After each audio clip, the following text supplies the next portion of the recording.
Bem-vindos ao canal Sejam Santos, onde vamos explorar a vida e as obras dos santos mais inspiradores da história da Igreja Católica. Nós vamos compartilhar suas histórias, seus ensinamentos e seus exemplos de virtudes, esperando que possam nos inspirar a viver de acordo com os ensinamentos de Cristo. Então, se você quer aprender mais sobre esses santos e descobrir como suas vidas podem ser caminhos que nos levam a Jesus Cristo para nós hoje, inscreva-se no nosso canal e deixe o seu like. Inscreva-se hoje mesmo, divulgue nosso canal a seus amigos e comunidades e nos ajude o nosso canal para que possamos alcançar mais pessoas na divulgação a conhecer mais a vida dos santos.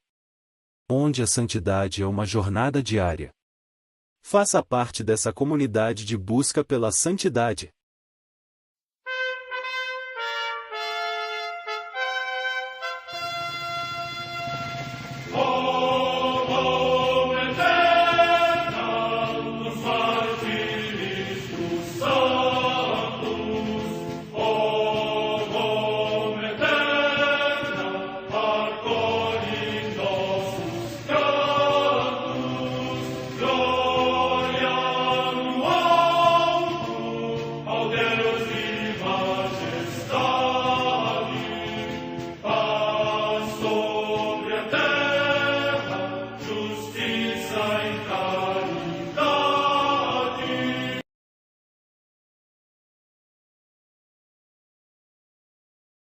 Ler a vida dos santos desperta em nós o desejo de seguir a Cristo.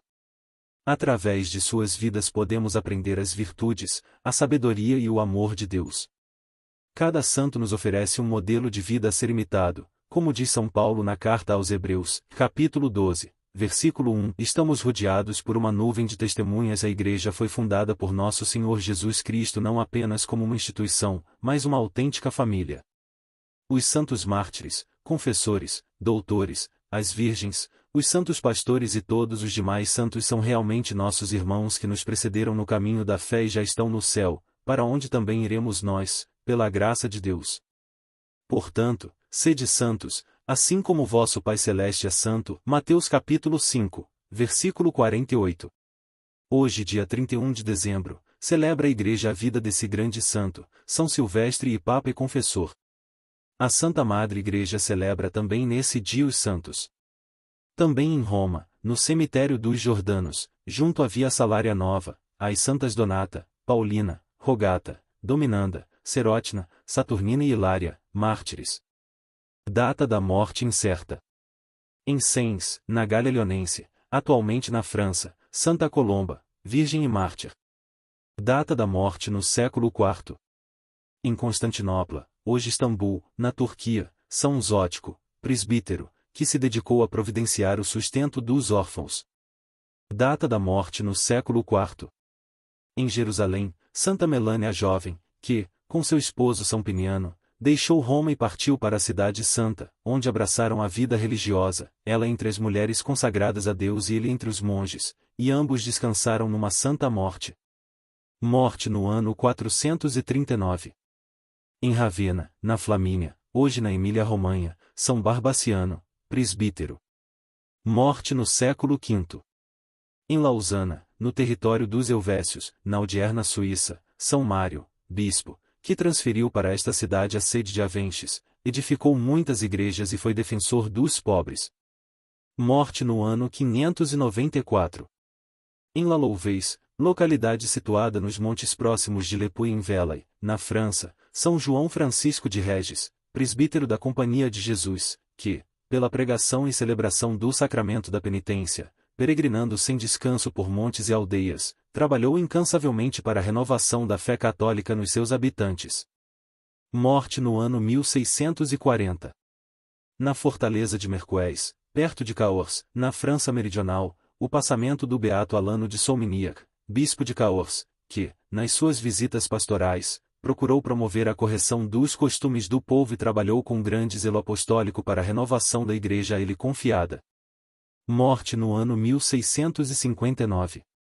Em Paris, na França, Santa Catarina Labouré, Virgem das Filhas da Caridade, que venerou de modo singular a Imaculada Mãe de Deus e resplandeceu pela sua simplicidade, caridade e paciência. Morte no ano 1876. Em Cagliari, na Sardenha, região da Itália, a beata Josefina Nicole, Virgem das Filhas da Caridade de São Vicente de Paulo. Morte no ano 1924. Nos primeiros séculos, aquela nova religião dos seguidores de Jesus não era bem vista pelas autoridades. Os primeiros cristãos rezavam na clandestinidade e, não raramente, eram perseguidos e mortos por soldados romanos. Isto porque os cristãos não adoravam o imperador e tinham outro tipo de rei, Jesus. E também se negavam a servir ao exército romano. Foi por habilidade política que o imperador Constantino, 272-337, com Roma já em um contexto de decadência, promulgou, em conjunto com o imperador Licínio, 250-325, o Edito de Milão, acabando oficialmente com a perseguição religiosa. No ano seguinte, em 314, um novo papa assumiu o comando da Igreja, Silvestre, 285-335. O primeiro, portanto, com o cristianismo não sendo mais uma religião proibida, clandestina. Mas o que se sabe sobre esse homem? Ele tinha alguma habilidade atlética para ter se tornado nome da principal corrida de rua de São Paulo? A resposta à primeira pergunta é: pouco se sabe, já que se trata de uma figura tão antiga. E com várias informações que se confundem com lendas, como é praxe no caso de santos e afins. Já a segunda questão pode ser respondida com um sonoro e sedentário não. O nome da corrida é uma homenagem a São Silvestre pelo fato de ela ocorrer no dia em que a Igreja comemora a festa desse santo. Não há qualquer relação deste Papa com corrida, esclarece o estudioso de agiografias Tiago Maerki, pesquisador da Universidade Federal de São Paulo, Unifesp e associado da Geographic Society, dos Estados Unidos. O Papa da oficialização do cristianismo. Nascido em Roma, Silvestre foi Papa de 31 de janeiro de 315 até 31 de dezembro de 335. Em todo esse tempo, o imperador era Constantino. Ou seja, ele foi bispo de Roma em um período de glória para o cristianismo, afirma a vaticanista Mircea Medeiros, pesquisadora de História do Catolicismo na Pontifícia Universidade Gregoriana de Roma. Conforme ela ressalta, Constantino foi o imperador que transformou o cristianismo em uma religião lícita. Essa situação fez de Silvestre um papa muito romano, como explica o vaticanista Felipe Domingues, doutor pela Pontifícia Universidade Gregoriana de Roma e vice-diretor do Lay Center em Roma. Ele foi o papa da era Constantino, ou seja, o primeiro papa de uma Roma mais notável, uma Roma cristã, onde os cristãos não eram perseguidos, conta Domingues. Não foi um papa que realizou muitas coisas porque na época o imperador tinha um poder de decisão grande, acrescenta ele. Silvestre foi o pontífice que combateu as primeiras heresias da Igreja, conta Medeiros. Sua memória também está ligada às primeiras basílicas edificadas por Constantino, em Roma, e à lenda da famosa doação de Constantino, um documento falso, atribuído à sua autoria, que serviu para justificar as terras que estavam sob o domínio do Papa, na Idade Média, as quais teriam sido repassadas por Constantino a Silvestre. Sim, houve um documento, forjado, que justificava a posse de terras da Igreja que deram origem ao Vaticano, em bem maior do que a área hoje ocupada, como uma doação de Constantino a Silvestre. Quando descobriram que essa era uma invenção medieval, no século XVI, era tarde demais. O Papa já possuía um estado pontifício para chamar de seu que tomava grande parte da Península Itálica, relata a vaticanista. Crédito, Gary Images. Um documento forjado justificou a posse de terras da Igreja que deram origem ao Vaticano, em bem maior do que a área hoje ocupada. Maerki ressalta que pouco sabemos sobre a figura histórica de São Silvestre, já que, como é comum nas vidas de santos até a Idade Média, os fatos se misturam com elementos lendários. Sabemos que se tornou cristão durante a grande perseguição de Diocleciano, imperador romano que governou de 284 a 305 e que foi papa de 314 a 335, pontua. É certo também que esteve ausente em importantes concílios da Igreja, como o de Arles, de 314, e o de Niceia, de 325. Para o pesquisador, essas faltas talvez tenham ocorrido porque, como esses concílios foram convocados pelo imperador Constantino, Silvestre talvez pensasse que eles deveriam ser presididos pelos bispos locais, como era costume na Igreja da época. Isso é um ponto importante. Como bispos de Roma, Os papas da época eram considerados os sucessores de Pedro, e, contudo, não tinham um poder hierárquico sistematizado como na Igreja Católica contemporânea. A conversão do imperador.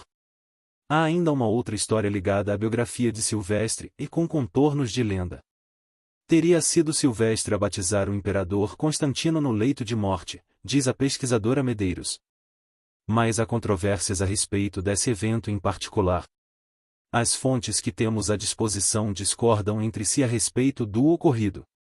Acredita-se que tenha sido, na verdade, um instrumento de propaganda para construir a imagem de bom cristão do imperador, diz Medeiros. Maerki classifica o episódio, em que Silvestre teria sido responsável pela conversão de Constantino, como uma tradicional narrativa lendária. Conta a lenda que o imperador estava tomado por lepra e foi orientado por sacerdotes pagãos a se banhar no sangue de crianças inocentes. No entanto, os apóstolos Pedro e Paulo, mortos séculos antes, teriam aparecido a ele em sonho e recomendado que procurasse Silvestre para que o santo lhe mostrasse o caminho da salvação, diz o pesquisador. Feito isso, teria recebido o batismo, se curado da lepra e, depois, teria criado leis favoráveis à Igreja, acabando com a perseguição aos cristãos. Este fato lendário contribuiu para a difusão da memória de Silvestre, de sua fama de santidade e de seu culto ao longo da história, afirma Maerki. Domingues lembra que os historiadores tendem a dizer que a conversão de Constantino foi muito mais um ato político do que um ato religioso. A decisão dele de adotar o cristianismo não foi tanto de fé, diz. Fato incontestável é que, com a conversão, de coração ou apenas por formalidade, de Constantino, Roma passou a viver um período de tranquilidade. Assim, Silvestre é o Papa que presenciou o fim da perseguição aos cristãos, determinado por Constantino com sua conversão ao cristianismo, período em que a paz se estabeleceu, contextualiza o pesquisador e estudioso da vida de Santos José Luiz Lira, fundador da Academia Brasileira de Agiologia e professor da Universidade Estadual Vale do Aracaú, do Ceará. Mas se tanto a narrativa da conversão de Constantino e como a entrega de posses romanas para a Igreja são lendas, a relação pacífica de Silvestre com o Império são a explicação para muitas benfeitorias cristãs. Silvestre ficou com a fama de ter sido uma pessoa muito boa para normalizar a fé da Igreja e recuperar o cristianismo em um processo de pacificação da religião em Roma, diz o vaticanista Domingues. Não deve ser verdade que Constantino entregou tudo para o Papa, mas parece que ele entregou, sim, muita coisa, aponta ele. Prova disso é que igrejas importantes de Roma tiveram suas sedes originais erguidas no período. No pontificado de São Silvestre, a autoridade da Igreja foi estabelecida e se construíram os primeiros monumentos cristãos oficiais, como a Igreja do Santo Sepulcro em Jerusalém e as primitivas basílicas de Roma, São João de Latrão e São Pedro, além das igrejas dos Santos Apóstolos em Constantinopla. Por sua ação, por sua vida e testemunho, podemos dizer, for aclamado santo, modelo aos cristãos, afirma o agiólogo Lira. Santo das Antigas. Público. Papa Silvestre em afresco de Maso de Banco. Por tudo isso, seu pontificado foi muito importante para a Igreja, ressalta Domingues. O vaticanista lembra que essa importância está presente no imaginário romano, com diversas obras aludindo a esse religioso. Ele está em muitos mosaicos, em muita arte de Roma porque representa justamente esse período da conversão, da transição da Roma não cristã, quando os cristãos eram perseguidos e os primeiros santos eram todos mártires, para uma Roma em que o cristianismo passava a ser legalizado e, mais tarde, institucionalizado, pontua. Antes de Silvestre, as igrejas não existiam, os cristãos rezavam nas casas, em lugares isolados. É nesse período que elas começam a ser construídas, enfatiza o vaticanista. Sua canonização, ou seja, o processo que o reconheceu como santo, foi fora dos protocolos atuais da Igreja, criados muito tempo depois de sua vida. Antigamente não existia uma cerimônia de canonização para reconhecer a santidade de alguém, mas seus restos mortais eram cultuados pelos cristãos, explica Medeiros. Digamos que, usando um termo moderno, ele era aclamado como santo, afinal, era assim que uma pessoa se tornava santa na antiguidade, por aclamação popular. Silvestre consta já na primeira versão do Martirológio Romano, publicado em 1583, o livro onde estão inscritos os nomes dos santos. Nessa lista que documentava o dia da morte e o local da sepultura dos primeiros cristãos, conta Medeiros, ficou atestado que ele morreu no dia 31 de dezembro de 335 e, inicialmente, foi sepultado nas catacumbas de Priscila, em Roma. Atualmente, os ossos do santo são preservados na Igreja San Silvestro in Capite, também em Roma, esclarece a vaticanista. Não existem muitos dados sobre o porquê do reconhecimento de sua santidade, diz Lira. Ainda não existiam as regras que tornaram mais complexas a causa de beatificação e de canonização, mesmo que direta. Ele lembra que o martirológio romano registra apenas São Silvestre I, Papa, que dirigiu piamente a Igreja durante muitos anos, no tempo em que o imperador Constantino construiu as venerandas basílicas romanas e o Concílio de Nicéia aclamou Cristo como Filho de Deus. Neste dia 31 de dezembro foi sepultado o seu corpo no cemitério de Priscila.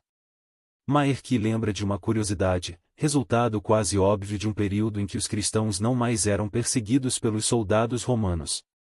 São Silvestre foi o primeiro santo não mártir a ser venerado na Igreja Romana, frisa ele.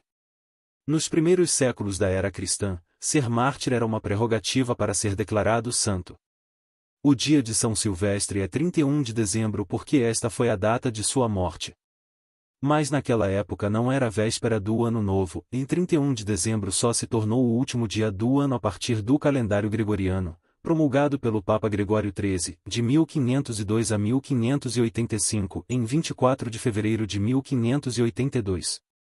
São Silvestre Papa e Confessor, rogai por nós.